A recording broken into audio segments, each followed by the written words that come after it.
container, container, I'll turn you nice and red. Container, container, put the logos on. The lyrics to this container song are being made up as he goes along. The accent is so thick it's almost impossible not to notice he's Ubi. From the vanishing peninsula of Ubi Sunt?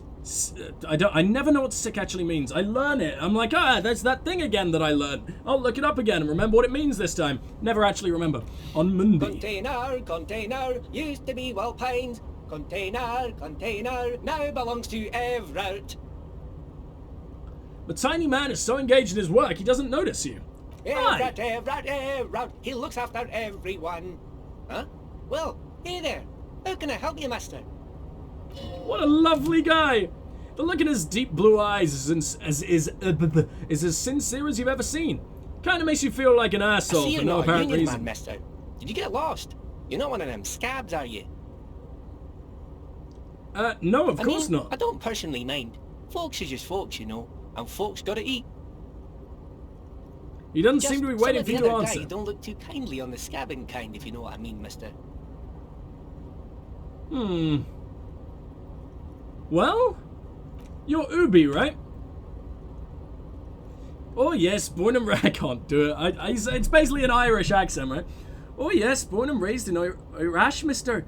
I can't do them. I'm like, I've got a lot of Irish in my blood as well, and I'm terrible at it. Mum had to leave my dad after he got a bit violent. Took us to the new world, and I was about 10 then. Too old to lose my accent then. People say us Ubis are up to all sorts of trouble with sheep and other animals and whatnot. Just want you to know that there was never any of that where I came from. No, sir. Those are just nasty rumors. I can't. It sounds awful, doesn't it? Thank you for clarifying that, sir.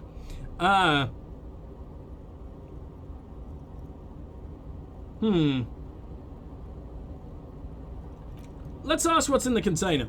Oh, that one. He looks at the container. That should be empty as far as I know. Lots of containers here have nothing in them. They're just waiting to be loaded up. What are you doing with the containers? Oh, I'm just making some covers for them containers here. Yes, I am. So it's easier for them crane operators to spot them. He waves at the containers towering behind him. 90 I swear to God if I lose. Oh, thank you. The containers in the yard are green and wild pines livery, and the mountain rising behind Leo is all red in union colors. It's like some red infection was spreading outwards from the container yard's core. Okay. This looks like a massive redecorating operation, Kim. Yes, they're hiding it from the inside. All the red containers have the Debardu's union logo on them. Leo, has anyone told you why you need to change the covers? No, not really. He shrugs and continues merrily. Mr. Everett doesn't tell me all the big things. Says I go and tell him to everyone. Thanks, Leo. You've been very helpful. Oh, no trouble at all, mister. No trouble at all. There we go. I've got it. The little guy affirms merrily. Where is everyone? The harbor's empty. Oh, most of the guys are down at the gates, keeping the scabs from coming in. He leans in with a confidential look. We're on a strike. Whole union is. You don't have to work when you're on strike. We haven't worked for 2 months now. So, no one is working. Not everyone is down there, of course. He chuckles. Mr. Everett's in his office where he always is, and Jean-Luc is guarding the gate. He pauses to think. But Toydus and his boys got into some drunken trouble, and Everett sent him on a nice vacation for a week or so. But seems... Oh, he stops but seems eager to tell you more. What kind of trouble did Titus and his friends get into? Oh, I'm not really supposed to talk about that. That's union business. He smiles and leans closer. Him and his boys stirred up something in town. Probably drank too much and got into a fight or something. I heard Mr. Everett telling him to take some time off. Don't go all bad cop on this simple friendly fellow. What did they actually do? I guess the boys got a bit too rowdy and had to let out some steam. I don't know the details. That's just how some boys are, you know. I haven't been in a fight since I was in middle school. Easy, Leo. Let's keep a distance on the Hardys. Let's see for assistance. Look at him. It's not going to be anything useful anyway. Don't fight it. Better to go with the flow.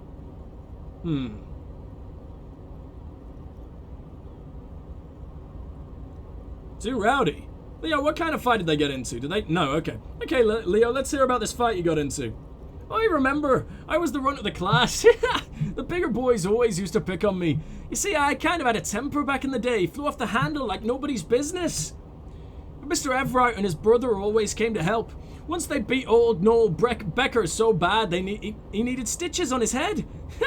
Noel never started a fight with anyone after this. Mr. Everett and Mr. Edgar are real nice guys, mister. You should go talk to Mr. Everett. I'm sure you'll be good friends. He's friends with everyone around here. You'll never get anything useful out of him. It's good enough you found out Everett has a brother called Edgar and he helped Leo. Do you work here? Yes, everybody needs a job and this is mine. I'm Leonard, by the way. Leonard Bellick, but everyone calls me Leo. The little man raises a hand in a welcoming gesture. I'm like Mr. Everett's right-hand man. When Mr. Edgar is out of town and Mr. Edgar's Mr. Edgar's right-hand man... What? When Mr. Edgar is out of town, I'm Mr. Edgar's right-hand man when... Is that meant to say I'm? When Mr. Everett is away, that's confusing. He chuckles. Actually, Miss Buford's the right-hand man, but she's a lady. Who is this Miss Buford? Lieutenant looks up at Leo. A real pretty lady with skin like those dew and sucker candy bars. What? My missus likes so much. Them are real nice to suckle on once the dinner is done. Me and the missus sit down beside the radio. But I can't listen to the radio all the time. There's so much to do around here and I'm always busy keeping things running here. Yes, I am. Stay on this Miss Buford topic. Hold on, who's this Miss Buford you mentioned? Oh, Lizzie? She's a real sharp tool. Mr. Everett put her on some fancy school and everything east of the river. 4 years she was gone, and when she came back she was all fancy and lawyerly. He respects that word. Oh, that's obvious. But she's a real nice girl. Grew up in this here neighborhood and everybody gets along with everyone. Real pillar of the community one day, I'm sure. For a fraction of a second, there's a sadness in his eyes. If me missus and me were to have a child, I'd be real happy if she turned out like her. But she can't have kids. Dr. Lemaitre said so, and she knows about such things. Been a doctor for almost 50 years, she has. He falls silent and watching you meekly with his blue eyes. So Everett trained a lawyer named Miss Buford. Interesting. Man, I'm gonna have to remember that. That feels like something that's gonna escape me very quickly. I think you're doing a great job around here, Leo. Yes, this place really seems to run like clockwork. Oh wait, yes, this place really seems to run like clockwork. Keep it up, Leo. The lieutenant smiles at the little man. Well, thanks a lot for coming. Thanks a lot. Coming from you, it means a lot, really. You didn't think it was possible, but the smile becomes even wider. Sometimes I feel like some of those guys don't really get how much I bust my ass for a mirror, but you guys are alright. The white rectangle on your clothes does not mean an awful lot in mayonnaise, but the recognition from an authority figure made Leo's day. Are you Leo? The one who wrote the note to make more banners? Oh, yes, he replies excitedly. I leave all kinds of notes to myself. That old head of mine ain't so good at keeping things in no more. I almost forgot about the borscht. What was that about the borscht? Oh, yes, I've been taking special whirling borscht to the men every day since the strike started. The little guy chuckles merrily. It's very, very good. Makes a man feel so warm and happy. He shakes his head with a wide smile. I feel like I could take on Miss Renaudin's board dogs every time the lunch is done. What do you mean by taking the soup to the men? Is it for striking? Yes, I'm taking it to them. The borscht keeps them happy and in fighting spirits. Makes you all warm inside. They brew it in the whirling in rags. Hold up. It makes it in the... Actually, something's off about this borscht. I'm gonna look into it. Actually, who makes it? Let's ask that first. Oh, the whirling's cook? He makes it. Them is always talking with Mr. Manana in that weird language and laughing together. He doesn't speak what we speak. He's from Grad. Something's off about this borscht. I'm gonna look into it. Oh, sure, mister. Sure. You do that. Yes, sir. I'm looking for the leader. Oh, you want Mr. Everett, then? He's an awfully nice fellow, he is. Him and his brother are both nice fellows. They've lived in their entire lives in this neighborhood. He coughs, then continues immediately. Guys like Mr. Everett and Mr. Edgar. Oh, guys, they like him, okay. No, what? Guys like Mr. Everett and Mr. Edgar, his brother. They're real good guys. Made mayonnaise what it is today. Mr. Everett and Mr. Edgar and I went to the same school when we did. What? Fuck, we did. When we were boys. It's so hard to talk when, like, it's disjointed fucking, dialogue like that. Patience, deep down. You have the mental power to keep listening. Not many would, but you do. Don't interrupt him. Had an arithmetics teacher, Miss Bellows. Leon let out a little chuckle. Her name was really Miss Bellams, but she was a pretty lady. But when she got mad, all the boys liked her, if you know what I mean, mister. He winks at you. Don't do that, Leo. We used to sneak in our yard and in the dark and peek through the window. One time we saw Miss Bellows with a fellow. Yes, we did, mister. He looks for signs of disbelief in your eyes. No, you fucking didn't. Yes, we did, mister. He looks at you and shakes his head. Indeed, we did. He was a big fellow. Used to drive the troika near our school and everything. Leo leans in and whispers. Then was all naked too. That's all I got to say about that. Very interesting. Very interesting. Thank you for telling me the whole thing. Thank you. Almost forgot. Mr. Everett is in that container over there. Leo points to his left. I got distracted telling the story, but he's in there. Isn't that the one I moved? Boy now. He returns to his work. Okay. Well, I guess now would be a good time to check out the container, at least to just see if that is the one he meant, because I could have sworn he said it was empty. But he does seem like a forgetful little man, right? So let's check this out. Before you stands a cargo container. Just one of many in the yard. Kim, I think there's something about this container. You do? Because I don't. What? Why not? There are a million containers here. Why are you fixating on this one? It was hanging from the crane. You picked one out because you wanted to interact with a cargo container.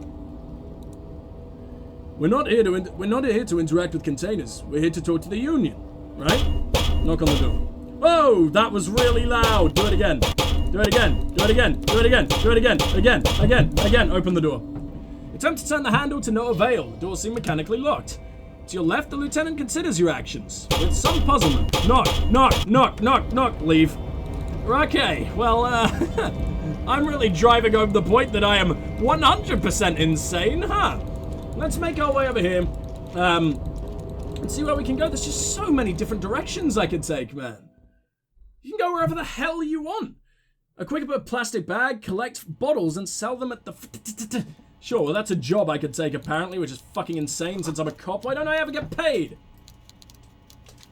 And coffee in the giant thermoses, I don't fucking know, is still warm. A stair of pallets. Stair made of pallets. A single stair, apparently, leading up. Okay. Oh, it's one of those singing Jesus, that's a person. I thought you were a decoration for a minute. You're not even slightly reacting to me? Taxidermy fish that tells time. Whoa. Talk to me, buddy. Are you that Everett guy? Oh, you disgust me. Before you is a walrus of a man, seated behind a large desk. He looks up from his work, not the least bit surprised to see you. With great effort, he straightens himself up in his chair, yet says nothing. Simply stares at you.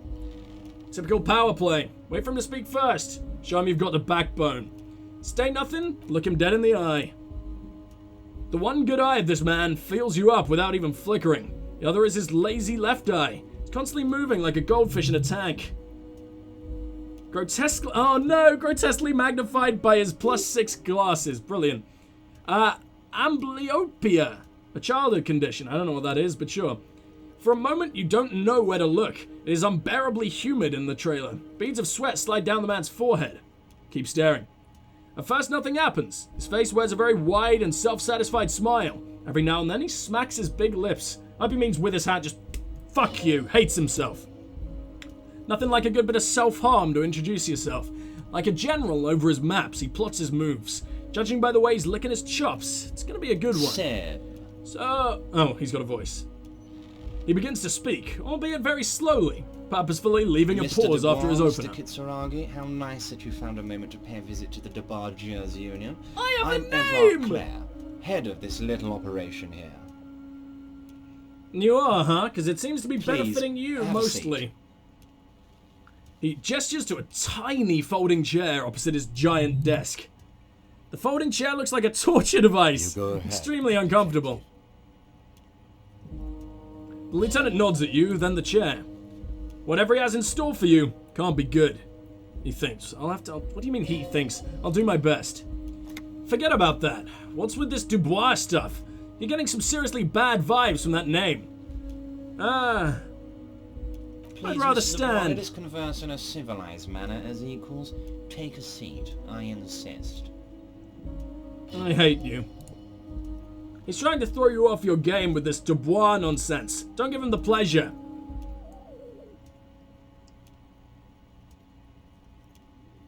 Excellent. Then I take a seat. I can see that you're a reasonable man, and reasonable men can be of great use to one another.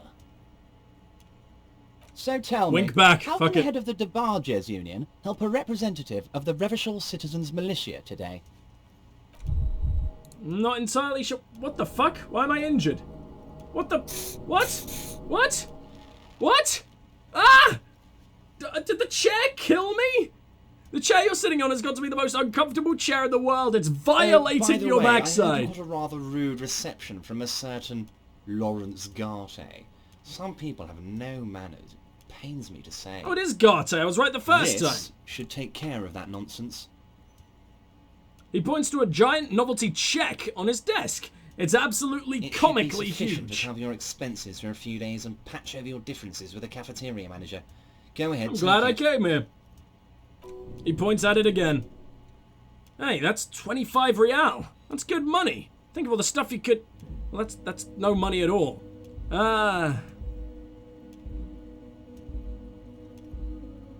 Wait, Yes, you know I Garte? know Lawrence.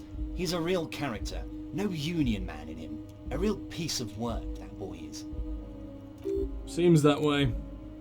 With a grin, he points to the check again. It's like you're on a game show. At least don't thank him for it. Keep it.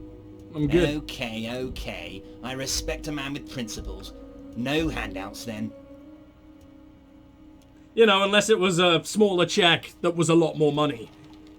He crosses his arms on his ample midsection and sinks Now, further into I'd his like chair. to set your mind at ease about one other matter. Your lost gun. Let me assure you, Union people are on it as we speak. I've got my best hounds looking for that lost gun. Have you got goddamn spies? Lost gun. His slug-like lips move, but all you hear is an echo. Lost gun. Lost gun. Lost gun. The world is swallowed by a black hole of fear. Only two words escape its gravitational pull.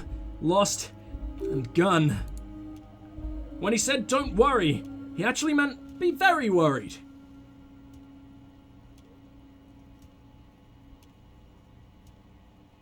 I'm not worried. Are you I all got right, this. Harry? You say you've got this, but you seem a little anxious to me. Don't be. Everything's going to be all right. It's Harry not like Dubois? you left it loaded. You didn't lose a loaded gun. Local children aren't out there playing with it right now, pointing it into their own mouths. It's in a safe place. I just know it. I have a feeling everything's going to be all right. I got no composure because of the chair. I should have fucking stood. Kim? Officer, Kim? we will deal with this later. We don't need Mr. Clare's help with this. I wouldn't be so sure about that. Officer, we I wouldn't be Kim? so sure about that. Oh god, I'm gonna try a 3% roll. Ah! Okay. God, you're sweating. Your knee is jerking. You're about to cry, aren't you? You're about to cry because you lost your gun and children are gonna shoot themselves with it. No, I'm not Mr. about Dubois, to cry. You don't look so good. What is this? Mr. Dubois, he keeps repeating. What is he trying to pull here? You need to cool the fuck down. Mr. Chill. Dubois! Mr. Dubois! Harry! The large man snaps his fingers, but to no effect. You're in some kind of stupor. There are no Harrys. Let your mind go to a safe place. While Evra is distracted by your odd behavior, Lieutenant's eyes are mapping everything around you. The folder, desk, papers on the wall. Oh, Mr. I'm Dubois, doing are it you good. okay? Can I get you a glass of water or something? Are you having some look kind fine, of to be medical fair. emergency? I wish. Maybe you could use your hands somehow, in kind of a throwing motion. Like you're throwing that Mr. Dubois acts right back at him. He's Mr. Dubois. I love this. Now I'm as good as it gets, Mr. Dubois. Vaguely gesture with your hands above your head. Oh, yeah, man.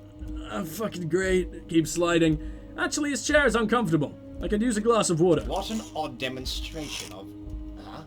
You got me, Harry. I don't even know what. As entertaining as it was, I'm afraid we're wasting our time, and I'm an extremely busy man, as I'm sure you are too. Okay, enough. We are here to ask you some questions pertaining to a murder investigation. I don't want to. No, because we haven't even looked at the body yet.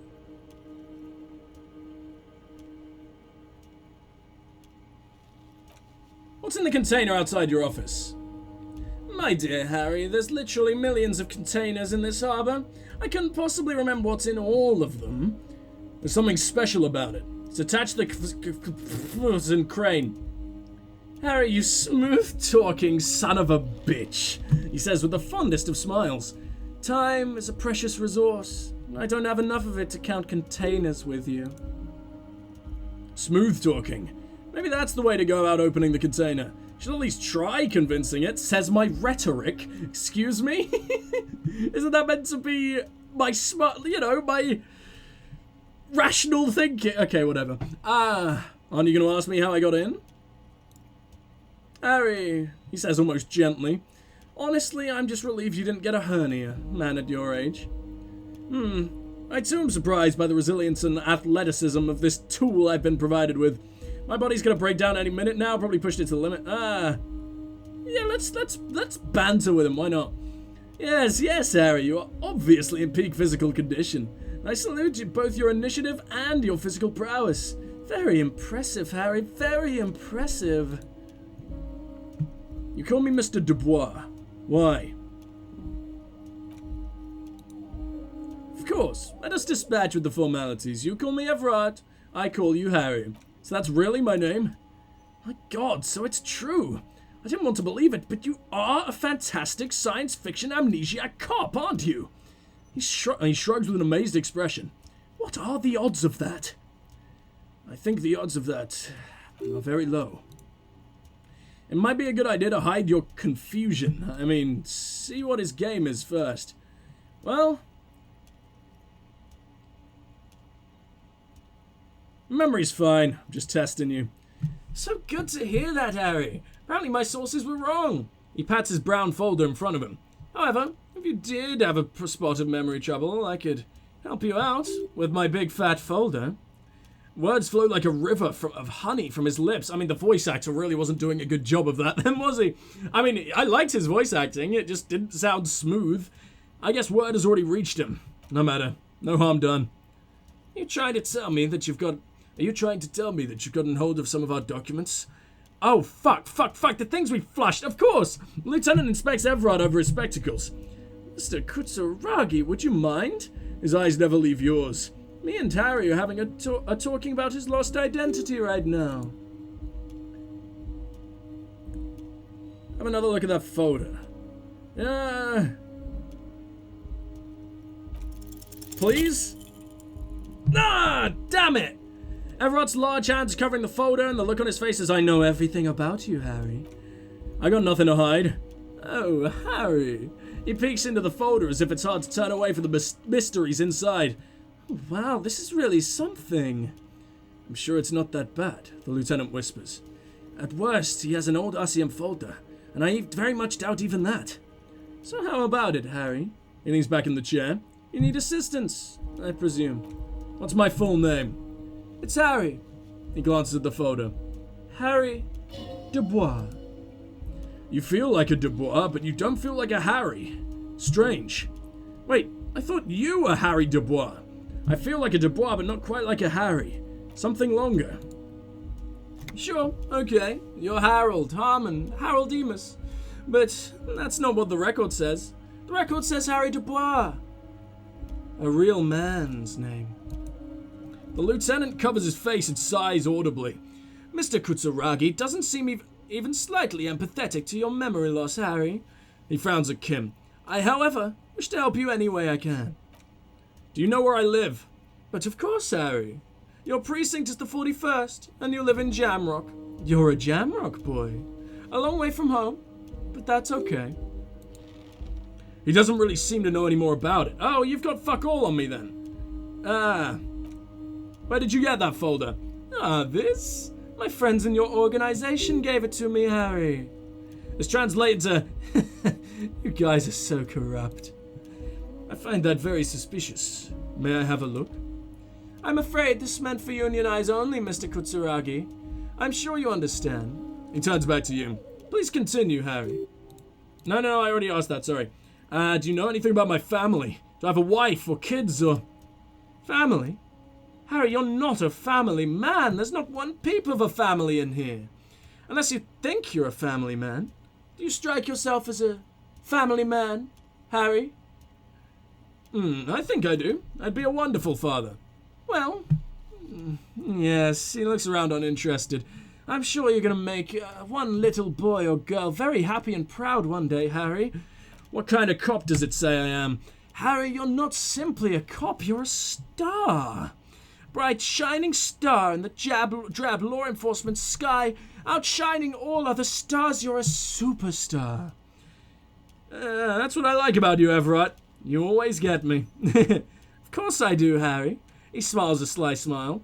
And I'm gonna help you shine. What does this do? Hold on. Say 7 deranged superstar lines. Amazing. I'm gonna put you on all the big stages. Your name in giant neon letters, Harry Dubois. The giant neon sign reading Harry Dubois hanging from the fastened crane can be seen all the way to Jamrock. Somewhere in Minerva, a beautiful woman sees the bright glow on the horizon and says to herself, "Oh my God, I shouldn't have left him." Let's talk of other matters for a moment.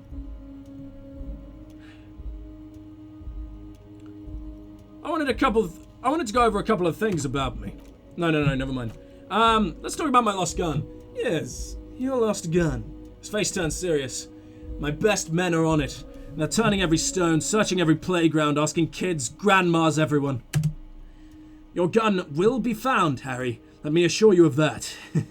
Just a matter of time and effort. The only way you might find it, the only way to find it seems to be working with him. You might even be holding your gun hostage.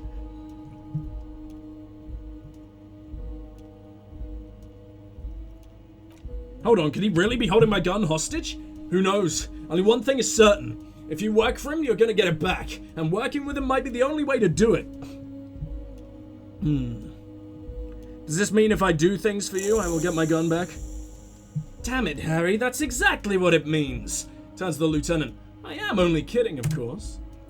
Of course. I understand. We help you. You help us. Well, I want to talk about the hanging. Oh, of course. That's your main thing here. That's why you're in mayonnaise, he nods. I know everything that goes on around here, and I would love to help. Like I'm helping you with your lost gun. Okay. Why was that a secret task? I mean, it's no secret that the lynching is connected to the strike. So much to talk about. Honestly, it's been weighing on me so heavily. I understand you need to interview me, but... Oh, sorry, that wasn't even a but I sensed the but before I even saw the line. I sensed there's a but. Yeah. But there's a thing that's been keeping me up at night. I want to talk about the hanging. I mean, if we could just calmly talk, exchange information, we could blow this thing wide open. Yes, that sounds good. Let's do that. But I can't think straight with this thing weighing on me. Suddenly slaps himself on the forehead. You're police officers, aren't you? Well, I have a crazy idea.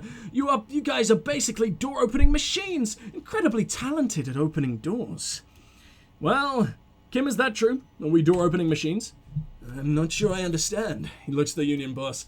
If you're asking us to break down someone's door, it's not going to happen. Come now, I just need you to go open a little door for me and leave it unlocked. Simple thing, absolutely nothing shady about it. Whose door is it? Oh, no one's. Just a weasel. A weasel lives there. Nothing for you to worry about. What do you mean by a weasel? A loud, babbling weasel. When weasels feel no one is watching, they start acting foolishly. He removes his glasses and rubs his nose. Just go there, unlock the door, leave it open. It's been such a burden on me, Harry. I just want this to be over so I can discuss business with you. Puts his glasses back on. Why don't you just open it yourself? Harry, I'm a very busy man, and more importantly, I don't have the extraordinary physique you do. He slams his fists together. You look like you could run around all day. Dude, I splintered my legs from a single jump. You want to send someone a message that the police are working for you. I repeat, I am a very, very busy man, Mr. Kitsuragi, and therefore I must occasionally enlist, how do you say, outside help. And he turns back to you, so what will it be, Harry? I don't want to say I bet you don't even know anything. It sounds stupid, and he obviously does. He's the union boss.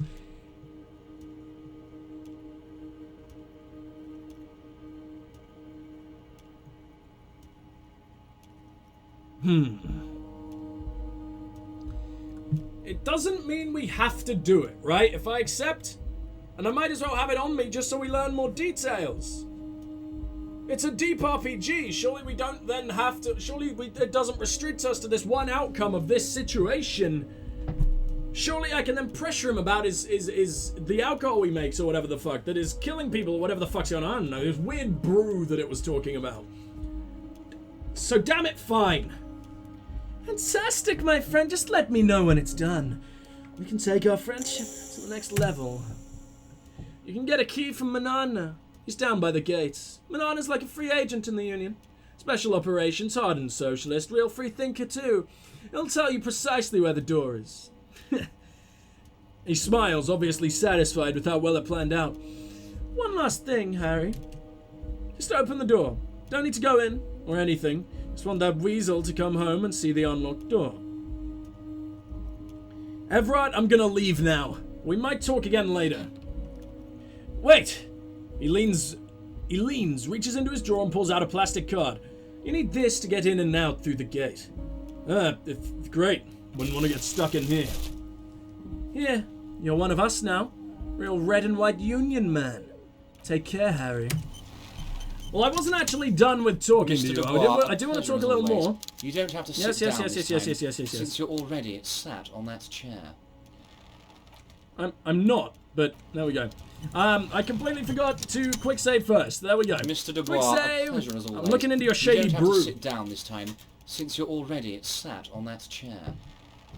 I don't know what that means, Harry. Shady brew?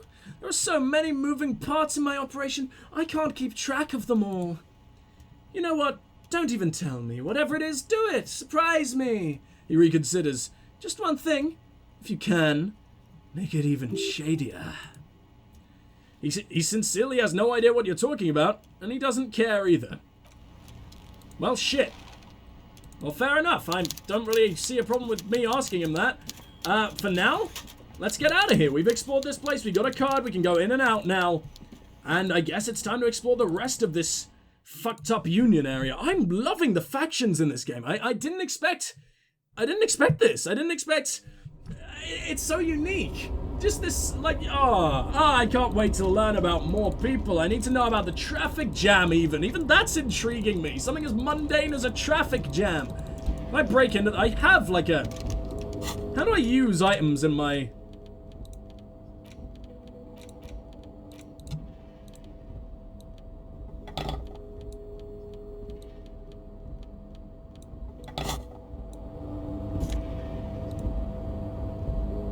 Oh, it worked. Oh, fuck, that's so cool. Ultra Series gloves. Now, that gives me what? Half light. Instead of interfacing. Well, I like the way they look a lot better, so I guess we'll hold on to them. Equipped to discover secret orbs in shady air. What the fuck does that mean?